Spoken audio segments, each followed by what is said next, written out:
Hello students, welcome to the lecture. मेरा नाम है विशाल तिवारी और आज हम लोग स्टार्ट करने वाले हैं क्लास 12th के second chapter electrostatic potential and capacitance.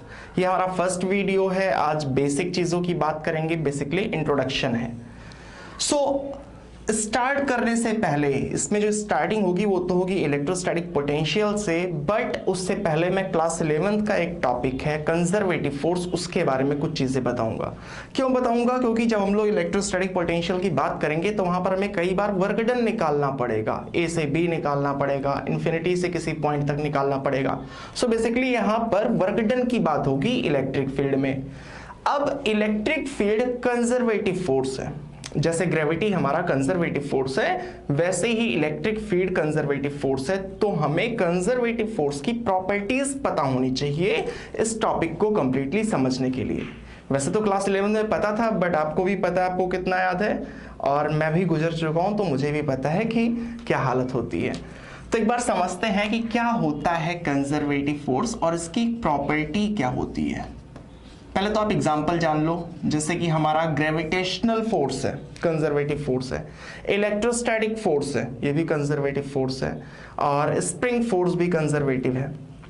तो इसकी जो सबसे पहली प्रॉपर्टी होती है वो ये होती है कि इसमें अगर आप वर्क डन कर रहे हो, मान लो ग्रेविटी है, यहाँ ये है हमारी धरती, और आप एक पॉइंट से दूसरे पॉइंट तक, पॉइंट ए से पॉइंट बी तक किसी ऑब्जेक्ट को लेके जा रहे हैं। मान लो ये मार्कर ही है, मैं पॉइंट ए से पॉइंट बी तक लेके जा रहा हूं। सो आपको जो वर्क डन करना पड़ा, जैसे आप ऊपर लेके गए तो मान लिया कि हमें वर्क डन करना पड़ा है 10 जूल का।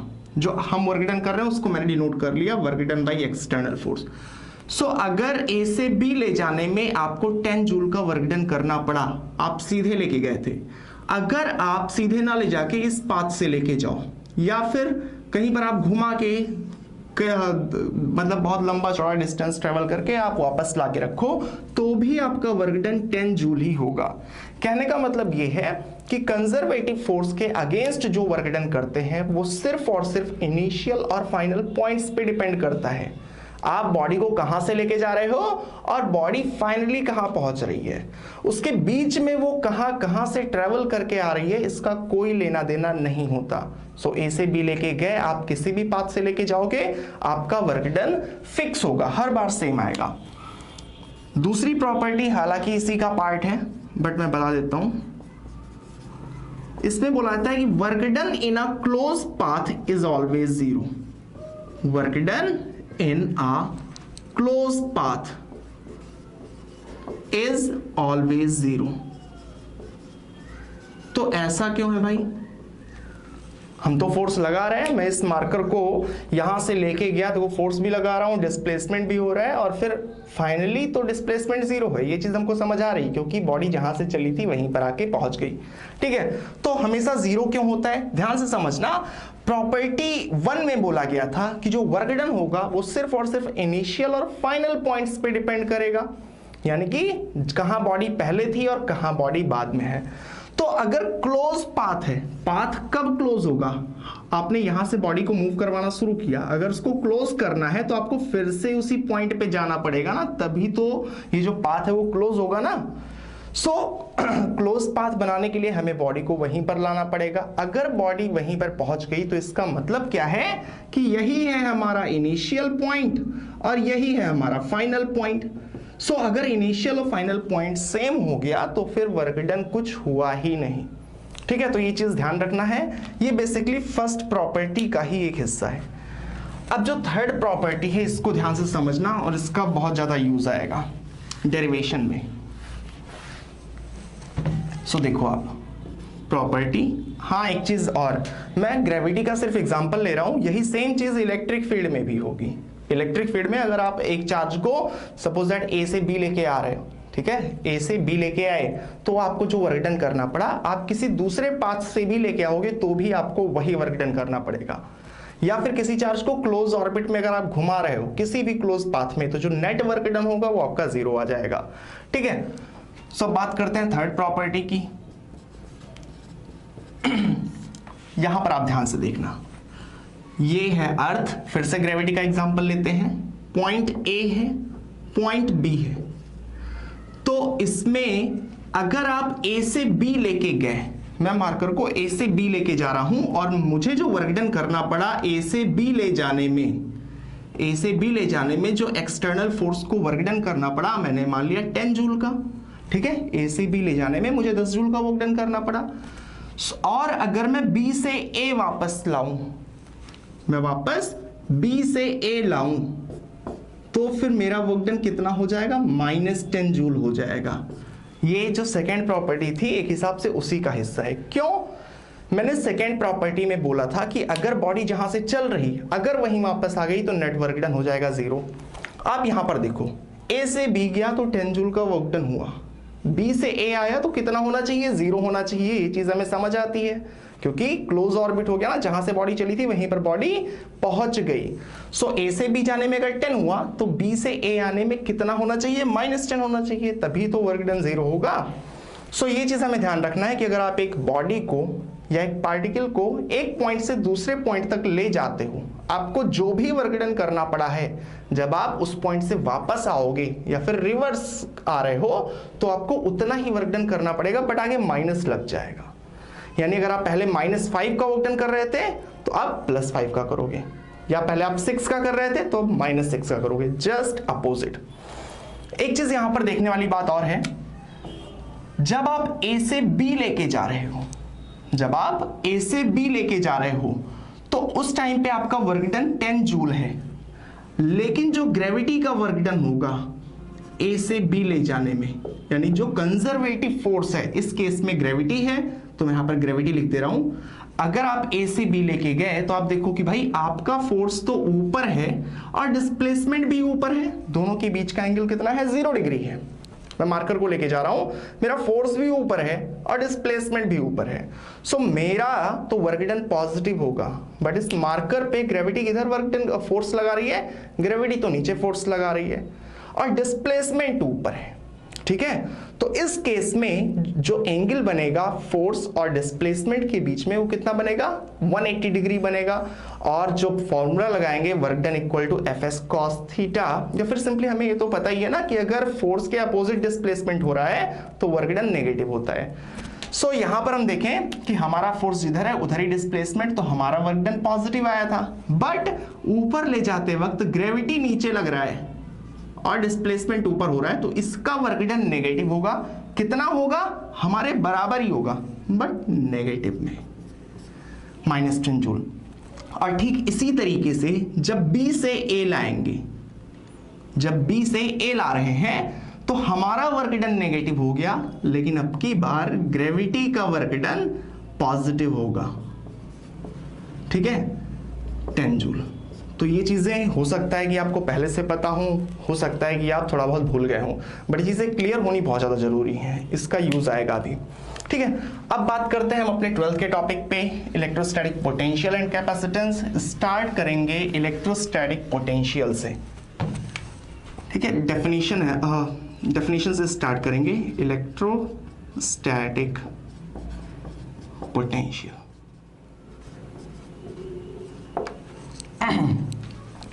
it is defined as the work done by external force to bring a unit positive charge from infinity to a given point against electrostatic force। अगर समझ आ गया तो अच्छी बात है, नहीं तो अब यहां पर आप देखो, ये है हमारा कोई चार्ज Q।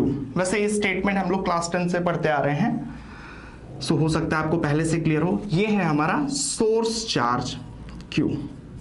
अब चार्ज रखा है तो इसके सराउंडिंग में इलेक्ट्रिक फील्ड होगी। इलेक्ट्रिक फील्ड कहने का मतलब अगर कोई दूसरा चार्ज आएगा इसकी रेंज में तो उस पर फोर्स लगेगा। अब वो फोर्स अट्रैक्टिव होता है या रिपल्सिव होता है, वो इस बात पे डिपेंड करेगा कि नेचर कैसा है। अब यहां पर जो हम चार्ज ला रहे हैं उसका नेचर तो हमने पहले ही डिफाइन कर लिया है, यूनिट पॉजिटिव चार्ज, यानी कि +1 कूलाम के चार्ज को इन्फिनिटी से हम ला रहे हैं किसी पॉइंट P पे। ठीक है, तो इन्फिनिटी से किसी पॉइंट P पे, यहां पर कोई पॉइंट है, इन्फिनिटी से +1 कूलाम के चार्ज को लाके हमने यहां पर रखा। अब इतनी मेहनत हमने करी तो हमको कुछ वर्क डन करना पड़ेगा। भाई इन्फिनिटी से लेके आ रहे हैं, हम कुछ वर्क डन करेंगे, तो जो हमारा वर्क डन होगा वही इस पॉइंट का इलेक्ट्रोस्टैटिक पोटेंशियल या इलेक्ट्रिक पोटेंशियल कहलाएगा। आपको एक फ्लो चार्ट याद रखना है। +1 कूलाम के चार्ज को इंफिनिटी से किसी पॉइंट P तक लाने में एक्सटर्नल फोर्स का जो वर्क डन होता है वही होता है इलेक्ट्रिक पोटेंशियल, जिसको डिनोट किया जाता है V से। ये सिंबल है जो V है हमारा, ये इलेक्ट्रोस्टैटिक पोटेंशियल का सिंबल है। हम लोग एज्यूम करते हैं, जैसे आप मान लो कि आप +1 कूलाम के चार्ज को ला रहे हो, अगेंस्ट यहां पर क्यों लिखा है, अगेंस्ट इलेक्ट्रोस्टैटिक फोर्स। ध्यान से समझना, ये प्लस क्यू चार्ज है, मान लेते हैं कि प्लस का चार्ज है। अब +1 कूलाम के चार्ज को आप इंफिनिटी से लेके आ रहे हैं। जब +1 कूलाम का चार्ज इंफिनिटी पे था तब तो कोई फोर्स नहीं लग रहा था, क्योंकि इस Q और +1 के बीच का सेपरेशन बहुत ज्यादा था। बट जैसे जैसे आप उसको लेके आ रहे हो, करीब आ रहा है ना, सेपरेशन कम हो रहा है दोनों चार्जेस के बीच में, तो ये क्या करेगा, ये रिपेल करेगा। अगर आपने इस चार्ज के पीछे जो आपने हाथ लगा के रखा है, अगर आपने हाथ हटा लिया तो क्या होगा, ये रिपेल हो जाएगा। हम लोग ला रहे हैं, आप ध्यान से देखो, हमें मेहनत करनी पड़ रही है, यानी कि इस इलेक्ट्रोस्टैटिक अट्रैक्शन के अगेंस्ट वर्क डन कर रहे हैं, तो ये इसीलिए यहां पर बोला गया है अगेंस्ट इलेक्ट्रोस्टैटिक फोर्स। दूसरा केस लेते हैं कि अगर यहां पर -Q चार्ज होता, ये जो सोर्स चार्ज है, अगर इसको हम माइनस में लेते तो आप जो +1 कूलाम के चार्ज को लेके आ रहे हो, अगर आप इसको छोड़ दो तो माइनस का चार्ज क्या करेगा, इसे खींच लेगा। हमें विदाउट एक्सेलरेशन लाना है, एक चीज आप ध्यान रखना, विदाउट एक्सेलरेशन लाना है, मतलब जो चार्ज है उसकी स्पीड नहीं बढ़नी चाहिए, नेट फोर्स 0 होना चाहिए किसी भी पॉइंट पे।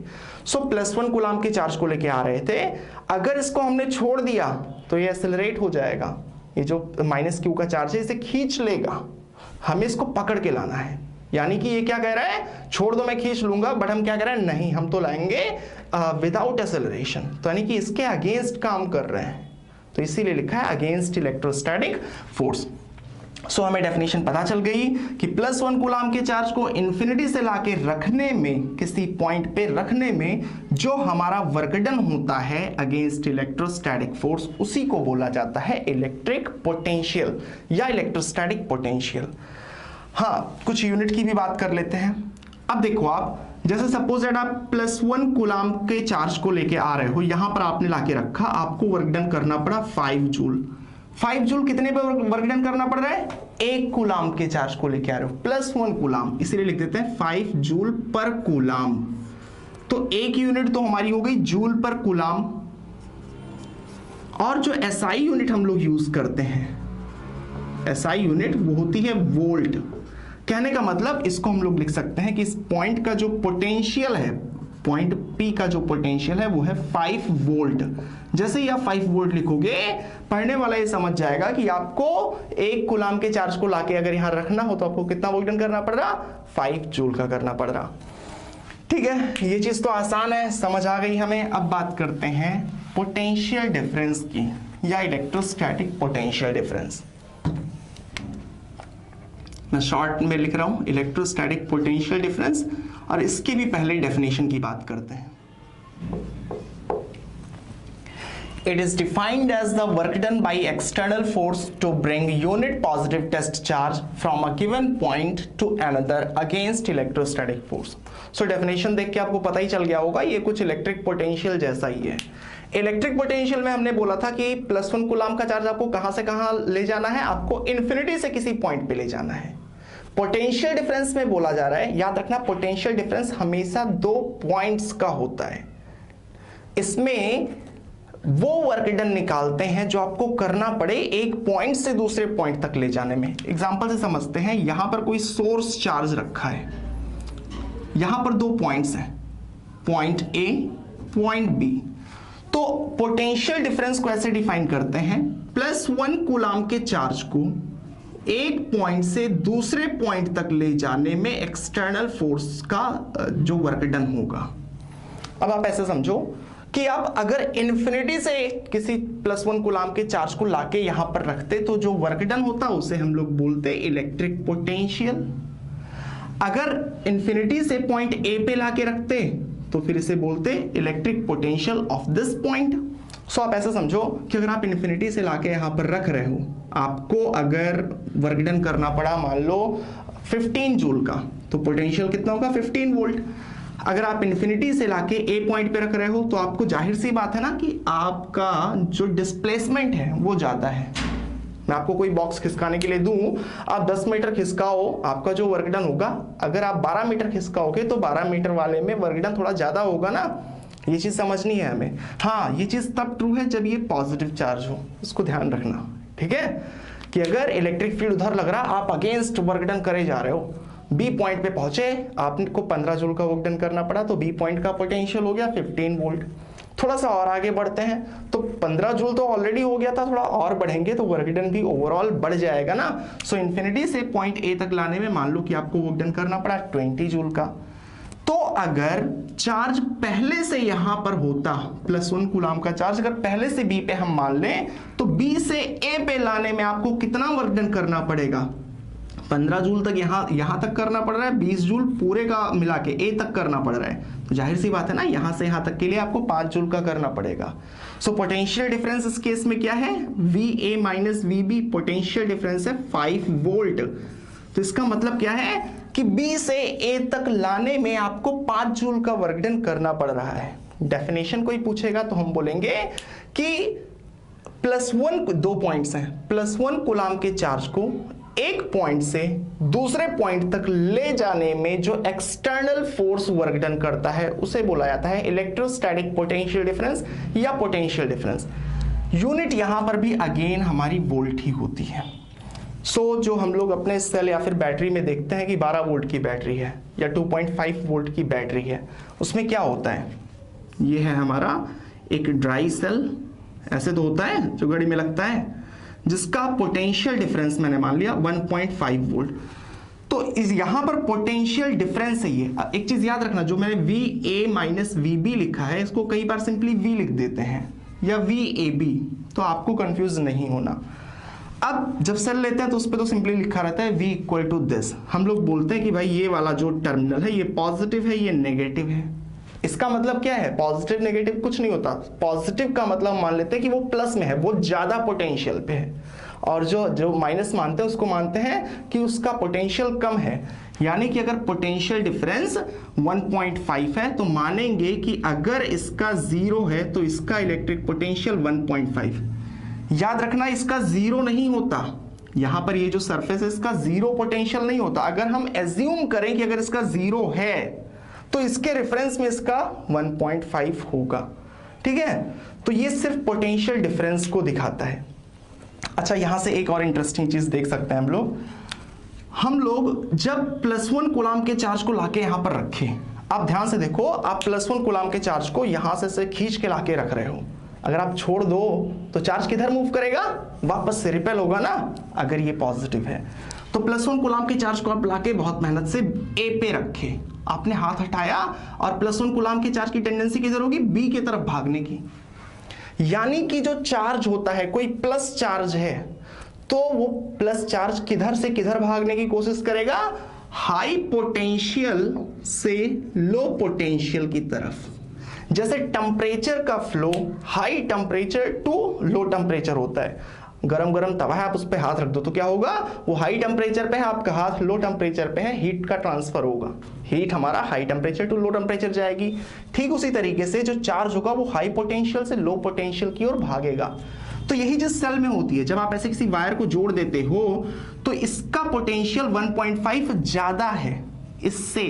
तो इस वायर में जो भी चार्जेस हैं, अगर आप प्लस चार्ज को एज्यूम करो तो किधर से किधर जाएगा? हाई पोटेंशियल से लो पोटेंशियल की वजह से चार्जेस का फ्लो होने लगता है, और उसी को हम लोग बोल देते हैं इलेक्ट्रिक करंट, जो मूविंग चार्जेस होते हैं। तभी तो आप कोई बल्ब लगाते हो, तो फिर वो बल्ब हमारा ग्लो करने लगता है। सो आई होप कि आपको ये सारी चीजें समझ आ गई होंगी। अब आगे बात करते हैं।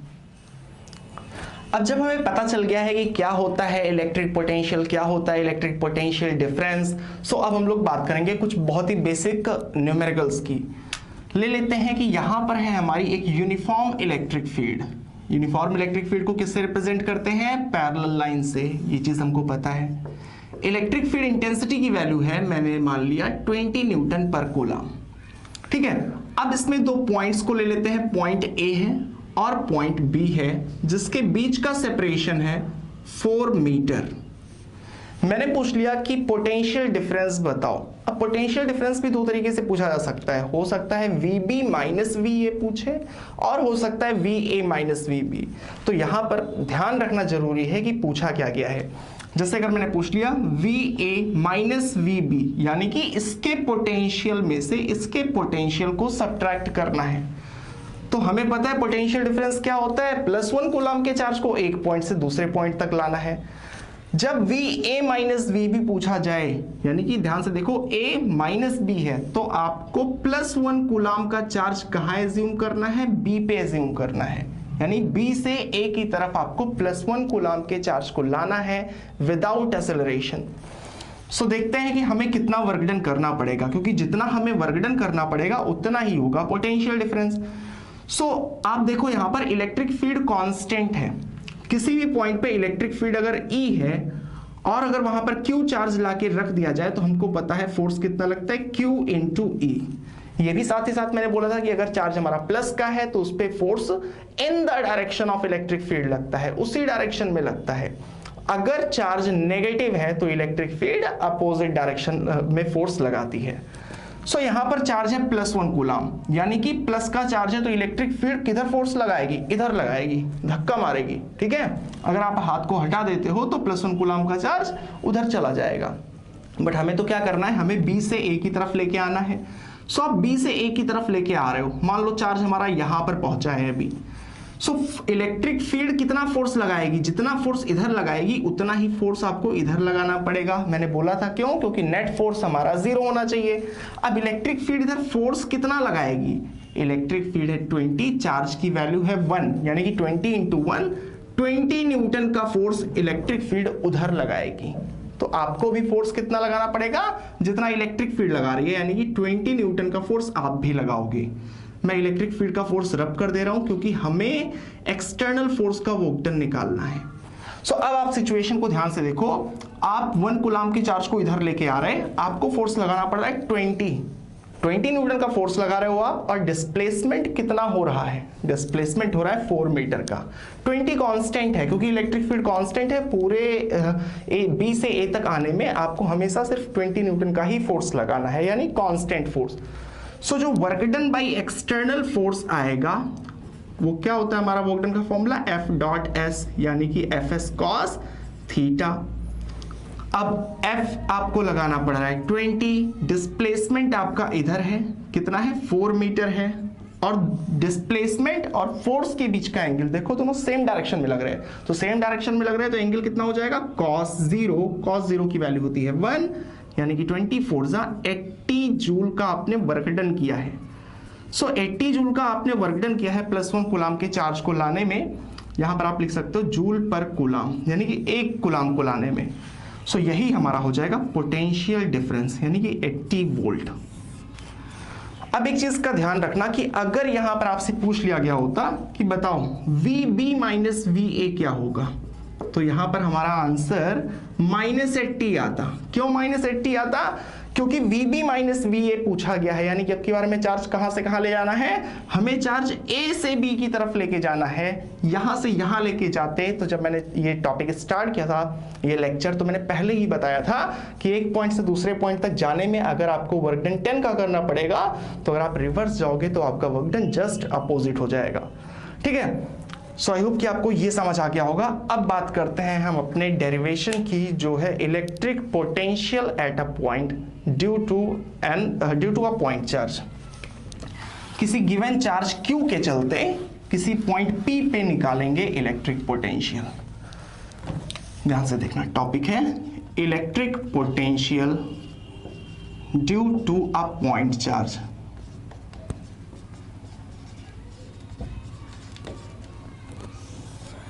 यहां पर है एक सोर्स चार्ज Q।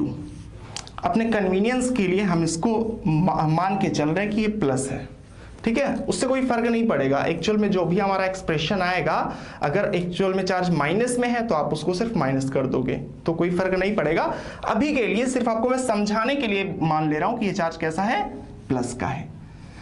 अब आप एक चीज याद करो, जब मैंने चैप्टर को स्टार्ट किया था और कंजर्वेटिव फोर्स की प्रॉपर्टी बताई थी, तो मैंने बोला था कि अगर इस मार्कर को या फिर किसी बुक को ए से बी ले जाने में आपको अगर 10 जूल का वर्क डन करना पड़ेगा ए से बी ले जाने में, तो ग्रेविटी कितना करेगी -10 का, और बी से ए लाने में आपको -10 करना पड़ेगा और ग्रेविटी कितना करेगी 10 का। तो कहने का मतलब जितना वर्क डन हमें ए से बी ले जाने में करना पड़ रहा है, कितना वर्क डन करना पड़ रहा है 10 जूल का, उतना ही वर्क डन देखो यहां पर ग्रेविटी कर रही है बी से ए लाने में। ठीक है, इस मार्कर को यहां से यहां ले जाने में मुझे जितना वर्क डन करना पड़ रहा है, अगर मैं इसको रिवर्स लाऊं तो ग्रेविटी भी उतना ही वर्क डन करती है। इस चीज को ध्यान रखना है और उसी चीज को यहां पर हम लोग अप्लाई करेंगे। देखो आप, हमें निकालना है इस पॉइंट P का पोटेंशियल, जो कि कितने सेपरेशन पे है, R सेपरेशन पे है। ये पॉइंट हमारा R मीटर के डिस्टेंस पे है। इलेक्ट्रिक पोटेंशियल निकालना है। अब इलेक्ट्रिक पोटेंशियल की डेफिनेशन क्या होती है, +1 कूलाम के चार्ज को इन्फिनिटी से पॉइंट P तक लाना है और लाने के दौरान जो भी हमारा वर्क डन होगा वही होगा इस पॉइंट का पोटेंशियल।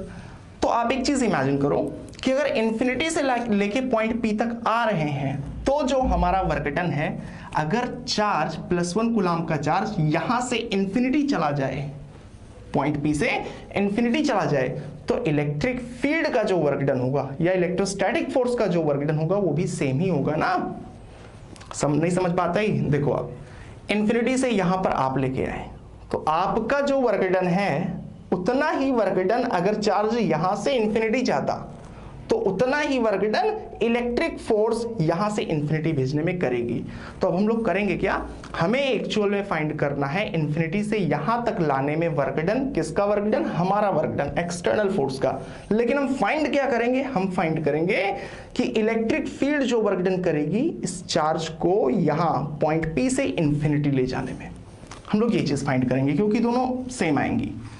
सो यहां पर हमने मान लिया कि चार्ज रखा है +1 कूलाम का, इसको विदाउट एक्सेलरेशन चार्ज जा रहा है, पॉइंट P से इन्फिनिटी जा रहा है।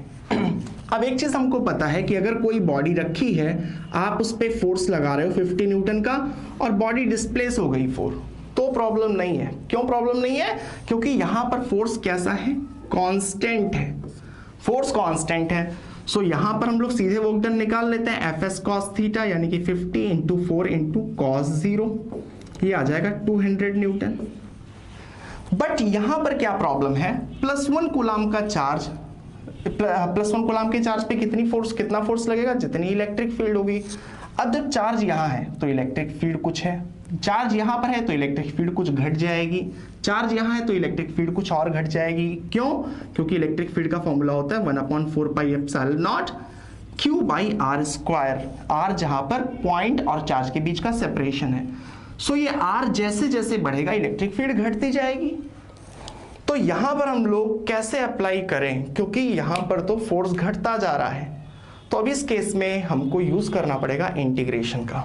ध्यान से समझना, हम क्या करेंगे, +1 कूलाम का चार्ज यहां से इन्फिनिटी जा रहा है, तो ऐसे मान लिया कि स्ट्रेट लाइन में ट्रेवल कर रहा है, मान लिया। वैसे भी पाथ से कोई फर्क नहीं पड़ेगा, ये मैंने पहले ही बोला था, आप किसी भी पाथ से लेके जाओगे वर्क डन हमेशा सेम आएगा। सो सपोज दैट कि जो +1 कूलाम का चार्ज है यहां पर पहुंचा है। अब जब यहां पहुंचा है तो ये सेपरेशन मैंने मान लिया है x।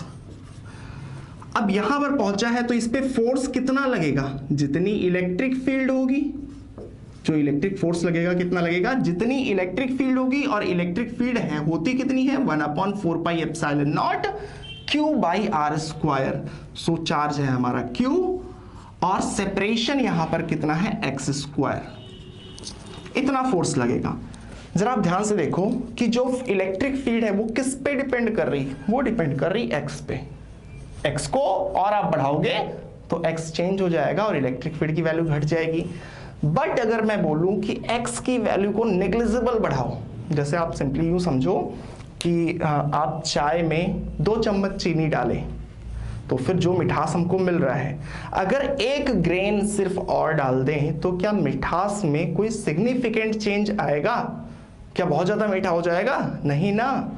तो कहने का मतलब यही है कि यहां पर जो इलेक्ट्रिक फील्ड है इस पॉइंट पे सेपरेशन x है, अगर बहुत स्मॉल सा सेपरेशन ले लें, देखो मैं इसे बड़ा बना के दिखा रहा हूं ताकि आपको क्लियर दिखे, बट अगर बहुत ही स्मॉल सा सेपरेशन ले लें, कितना सेपरेशन ले लें, dx का सेपरेशन ले लें, तो अगर dx बहुत ज्यादा छोटा है, याद रखना d रिप्रेजेंट कर रहा है कि एलिमेंट बहुत ज्यादा छोटा है, सो यहां पर इलेक्ट्रिक फील्ड इतनी थी, यहां पर इलेक्ट्रिक फील्ड बहुत हल्का सा डिस्प्लेसमेंट बढ़ाने से इलेक्ट्रिक फील्ड पे कोई खास फर्क नहीं आएगा, यानी कि हम मान लेंगे कि ये जो स्मॉल डिस्प्लेसमेंट है इसके लिए जो फोर्स लग रहा है वो कांस्टेंट है। ठीक है, समझ आ गई बात। चार्ज को दूर लेके जा रहे हैं, चार्ज जैसे जैसे दूर जा रहा है फोर्स घटता जा रहा, बट अगर चार्ज एक पॉइंट मूव करेगा बहुत हल्का सा, तो बोलेंगे कि लगभग फोर्स में कोई खास फर्क नहीं आया है। तो हम करेंगे क्या, हम सबसे पहले इस स्मॉल से डिस्प्लेसमेंट का वर्क डन निकालेंगे। तो कैसे निकालेंगे, स्मॉल डिस्प्लेसमेंट है तो वर्क डन भी होगा स्मॉल। किसका वर्क डन निकाल रहे हैं, एक बार फिर से रिपीट कर दूं, हम निकाल रहे हैं work done by electric field. Electric field कितना वर्क डन कर रही है इस चार्ज को यहां से इंफिनिटी ले जाने में। ठीक है, so dw equal to f dot d s, ये फॉर्मूला होता है जो हमने क्लास 11th में पढ़ा है। So dw equal to f d s cos, अब इस केस में एंगल कितना है, अच्छा चलो वैल्यू भी पुट कर देते हैं। फोर्स कितना लगेगा, फोर्स इलेक्ट्रिक फील्ड के बराबर लगेगा, सो फोर्स है हमारा 1/4 pi epsilon not Q by x square. Displacement कितना है, देखो आप dx है, डिस्प्लेसमेंट भी उधर है, फोर्स भी उधर है, तो दोनों के बीच का एंगल कितना 0 डिग्री, यानी कि cos 0। सो हमारा वर्कडन जो स्मॉल वर्कडन है वो तो निकल के आ गया 1/4 pi epsilon not Q by x square dx। अब इस स्मॉल से एलिमेंट का वर्कडन निकला है, अगर हम ऐसे ही हर डिस्प्लेसमेंट का वर्कडन निकाल लें तो फिर हमें पूरे का पूरा वर्कडन पता चल जाएगा ना। जैसे सपोजेड आप किसी भी बॉक्स को स्लाइड करवा रहे हैं 5 किलोमीटर तक, आप 5 किलोमीटर तक स्ट्रेट लाइन में स्लाइड करवा रहे हैं, तो अगर आपने 1 मिलीमीटर का वर्कडन निकाल लिया, ऐसे 1-1 मिलीमीटर का करके सबका वर्कडन निकाल लो, या 1 कदम का वर्कडन आपने बीच में कहीं निकाला, और ऐसे जितने कदम आप चले हैं आप सबका वर्कडन जोड़ लो, तो क्या मिल जाएगा, पूरे का पूरा वर्कडन। सो जैसे यहां पर स्मॉल डिस्प्लेसमेंट dx माना है, ऐसे यहां पर भी डिस्प्लेसमेंट होगा, यहां पर भी होगा, यहां पर भी होगा, यहां पर भी होगा, यानी पॉइंट P से इनफाइनाइट तक, इंफिनिटी तक अगर हम लोग सारे स्मॉल डिस्प्लेसमेंट का वर्कडन जोड़ दें तो क्या मिल जाएगा, +1 कूलाम पे को ले जाने में जो टोटल वर्कडन हो रहा। अब ये काम तो हमारा सिर्फ एक ही इंसान नहीं बोलूंगा, एक ही मेथड कर सकता है, इंटीग्रेशन। सो हम लोग लिखेंगे integrate both sides, integrate both sides. Integration यहां पर करेंगे, सो लेफ्ट साइड में आ जाएगा इंटीग्रेशन, और यहां पर आ जाएगा 1/4 pi epsilon not Q by x square dx। अब लिमिट्स लगानी बहुत जरूरी है, हमें बताना पड़ेगा इंटीग्रेशन को कि भाई ये काम तुम्हें कहां से कहां तक करना है। तो हम लोग बोलेंगे कि जो काम हमने किया है ये हमने करके दिखा दिया, और इंटीग्रेशन को बताएंगे कहां से कहां तक, r से इंफिनिटी तक करना है, यानी कि r से इंफिनिटी तक करना है। तो अगर यही काम कर देगा तो सारा स्मॉल वर्कडन जुड़ जाएगा, यहां पर हमारा वर्कडन बाई इलेक्ट्रिक फील्ड निकल आएगा, टोटल वर्कडन। और अब इसको हम लोग सॉल्व करेंगे। सो 1/4 पाई एप्सिलॉन नॉट कांस्टेंट है, चार्ज यहां हो चाहे यहां हो, हर केस में वैल्यू किसकी चेंज होगी, x की चेंज होगी, सेपरेशन चेंज हो रहा है, बाकी 1/4 पाई एप्सिलॉन नॉट, और q कांस्टेंट है।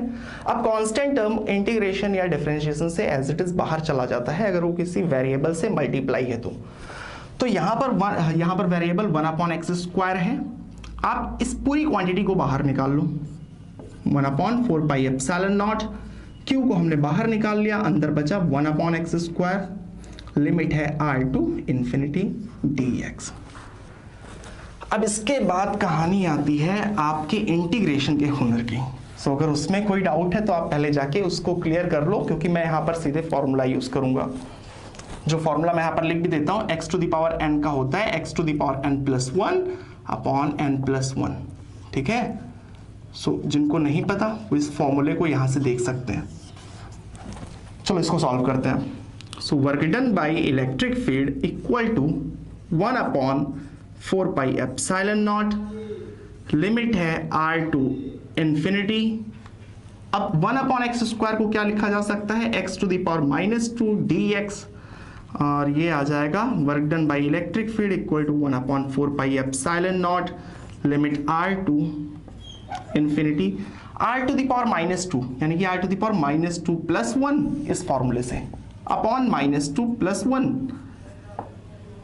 हाँ एक चीज और, इसको हमने सॉल्व कर दिया तो अब इस तरीके से नहीं लिखेंगे हम लोग, यहाँ पर ऐसे ब्रैकेट लगा के नीचे लिखेंगे राइट साइड में लोअर लिमिट और ऊपर लिखेंगे upper limit. So work done by electric field equal to 1/4 pi epsilon naught, यहां पर आ गया हमारा r to the power -1 upon -1 r to infinite.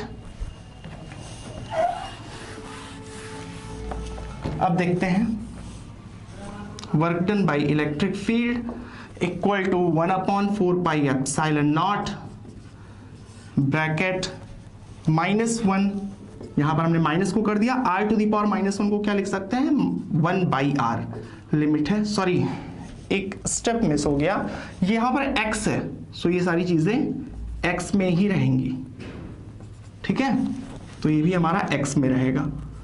So r to infinite, अब upper limit minus lower limit करना है। So work done by electric field equal to 1/4 pi epsilon naught, upper limit को आप पुट करोगे तो क्या आएगा 1 infinite, आगे माइनस का सिंबल है, फिर हम लोग माइनस का साइन पुट करते हैं और लोअर लिमिट, सो लोअर लिमिट कितना आएगा -1/r। अब 1 इनफाइनाइट, किसी भी क्वांटिटी को अगर आप इनफाइनाइट से डिवाइड करोगे तो कितना हो जाएगा 0 हो जाएगा। So work done by electric field equal to 1/4 pi epsilon naught, यहां पर आ गया 0 और ये माइनस माइनस हो जाएगा +1/r। सो इसको मैं यहां पर रब कर दे रहा हूं और जो work done by electric field निकल के आया है वो आया 1 एक चीज और, हमने q को मिस कर दिया, 1/4 पाई एप्सिलॉन नॉट के साथ साथ हमने q को भी बाहर निकाला था, आप इसे भी करेक्ट कर लेना, q हर जगह पे q है। गर्मी इतनी पड़ रही है कि चीजें मिस हो जा रही हैं, उतना आप समझ सकते हो, ठीक है। सो q/4 pi epsilon not into 1/r, एक काम करो q को इस साइड लिख लेते हैं q/r। सो ये वर्क डन निकला है 1/4 पाई एप्सिलॉन नॉट q/r। अब ये वर्क डन कौन सा निकला है, ये वर्क डन निकला है +1 कूलाम के चार्ज को पॉइंट P से इंफिनिटी तक ले जाने में इलेक्ट्रिक फील्ड का वर्क डन, और उतना ही वर्क डन हमें करना पड़ेगा अगर चार्ज को इंफिनिटी से पॉइंट P तक लाएं। सो अगर उतना ही वर्क डन हमें करना पड़ेगा, यानी कि वैल्यू जो होगी इलेक्ट्रिक पोटेंशियल की इस पॉइंट P की वो सेम आएगी, कितनी 1/4 पाई एप्सिलॉन नॉट q/r। चलो ये चीज तो हमें समझ आ गई। अब बात कर लेते हैं ग्राफ की, इसका ग्राफ कैसा बनेगा। किसी भी पॉइंट पे अगर मैं ऊपर का भी डायग्राम रब कर रहा हूं, देखो आप, अगर यहां पर हमारा सोर्स चार्ज Q है, आप ये पॉइंट लेते हो तो सेपरेशन सपोज दैट R1 रहेगा, यानी फॉर्मूले में R1 आ जाएगा। ये पॉइंट लेते हो तो सेपरेशन हमारा R2 आ जाएगा, बाकी सारी चीजें सेम रहेंगी। तो आप देख सकते हो कि बाकी सब कुछ सेम है, पॉइंट डिफरेंट लेने पे R चेंज होगा, यानी कि हम लोग क्या लिख सकते हैं VP is proportional to 1/R, यानी कि पॉइंट और चार्ज के बीच का जो सेपरेशन है उसके इनवर्सली प्रोपोर्शनल होता है पोटेंशियल। सो जो इसका ग्राफ बनेगा कुछ इस टाइप से बनेगा। अब बात ये आती है कि हम लोग डिटेक्ट कैसे करेंगे अगर इलेक्ट्रिक फील्ड का भी ग्राफ दे दिया जाए, क्योंकि इलेक्ट्रिक फील्ड का भी जो ग्राफ होता है वो कुछ इसी टाइप से बनता है ना। सो मैं एक बार ग्राफ दोनों का एक साथ बना के दिखा दे रहा हूं कि कैसे बनता है इलेक्ट्रिक पोटेंशियल का ग्राफ और कैसे बनता है इलेक्ट्रिक फील्ड इंटेंसिटी का ग्राफ। ये है हमारा R, ये है हमारा ये है हमारा पोटेंशियल, और जो इलेक्ट्रिक फील्ड का ग्राफ बनेगा वो कुछ इस टाइप से बनेगा, टच नहीं होगा, उतना एक्यूरेट नहीं बन पा रहा, ये टच नहीं होगा। कहने का मतलब ऊपर जो है यहां पर जो V होगा वो ज्यादा क्लोज रहता है, और यहां पर नीचे जो है जब आप R में बढ़ते जाते हो तो कौन सा ग्राफ टच करने की टेंडेंसी रखता है, कौन सा ग्राफ? इलेक्ट्रिक फील्ड टच करने की टेंडेंसी रखता है। तो ग्राफ दोनों दिखते हैं सिमिलर टाइप से, बट थोड़ा सा डिफरेंस है। यहां पर जो V है, V is proportional to 1/r है, और यहां पर electric field is proportional to 1/r² है। r² का मतलब क्या हुआ? r जैसे जैसे बढ़ता जाएगा, R जैसे जैसे बढ़ता जाएगा तो V तो कम होगा ही, बट E ज्यादा तेजी के साथ कम होगा। आप देख रहे हैं यहां पर जैसे जैसे R बढ़ता जा रहा, V भी कम हो रहा, बट इलेक्ट्रिक फील्ड ज्यादा तेजी के साथ कम हो रही और R को टच करने की कोशिश करेगी जल्दी। उसी तरीके से जैसे जैसे R कम होगा, 1 से कम हुआ, अब हमें पता है ना कि 1 से कम कोई भी चीज है 0.5 है, तो अगर आप उसका स्क्वायर कर दोगे तो वो और छोटा हो जाएगा। यानी कि 1 से कम हम लोग जैसे पहुंचे तो फिर r² की वैल्यू ज्यादा जल्दी छोटी हो जाएगी और E की वैल्यू उतनी ही तेजी के साथ बढ़ने की कोशिश करेगी, जबकि V उतनी तेजी के साथ नहीं बढ़ेगा। तो हम लोग देख रहे हैं ना, इसी टाइप से ग्राफ बनेगा। ये चीज आपको क्लियर होनी चाहिए। सो आज की वीडियो में बस सिर्फ इतना ही। अगर आपको वीडियो पसंद आया हो तो वीडियो को लाइक कर देना, चैनल को सब्सक्राइब कर देना, अपने दोस्तों के साथ शेयर करना, और मिलेंगे आपसे अगले वीडियो में। तब तक के लिए बाय बाय।